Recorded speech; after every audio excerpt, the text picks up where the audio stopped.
নমস্কার, আপনারা দেখছেন রূপম টিভি। 2024-এর লোকসভা দিলীপ ঘোষকে মেদিনীপুর থেকে নিয়ে গিয়ে বর্ধমান দুর্গাপুরে দাঁড় করানো হয়েছিল। দিলীপ ঘোষের বিপরীতে ছিলেন কীর্তি আজাদ। দিলীপ ঘোষ যে কোনো জায়গা থেকে লড়তে পারেন বলেছিলেন দিলীপ ঘোষ, লড়াইও করেছিলেন, কিন্তু অবশেষে ফলাফল দেখা যায় কীর্তি আজাদ সেখান থেকে জিতেছে, দিলীপ ঘোষ হেরেছে। মেদিনীপুরে যে সিট থেকে দিলীপ ঘোষকে সরানো হয়েছে সেইখানে অগ্নিমিত্রা পালও হেরেছে।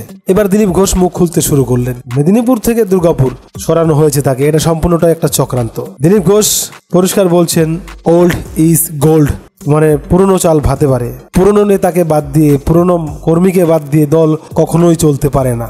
সম্পূর্ণ যে এখানে সুকান্ত মজুমদার এবং শুভেন্দুকে টার্গেট করা হচ্ছে তা বোঝাই যাচ্ছে। তো একটা জিনিস আমাদের জেনে রাখা ভালো, যখন দিলীপ ঘোষ রাজ্য সভাপতি ছিলেন তখন 18টা সাংসদ তিনি এনে দিয়েছিলেন, 70-এর উপরে বিধায়ক এনে দিয়েছিলেন। একটা ভালো জায়গা করে দিয়েছিলেন দিলীপ ঘোষ।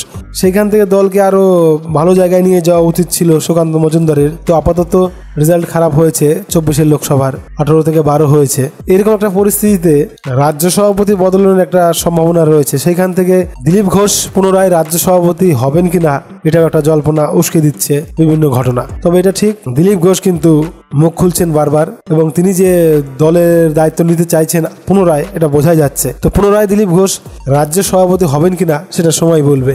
আপনারা কি চান সুকান্ত মজুমদারকে সরিয়ে দিলীপ ঘোষকে আনা উচিত রাজ্য সভাপতির পদে? কমেন্ট অবশ্যই লিখবেন। জয় হিন্দ।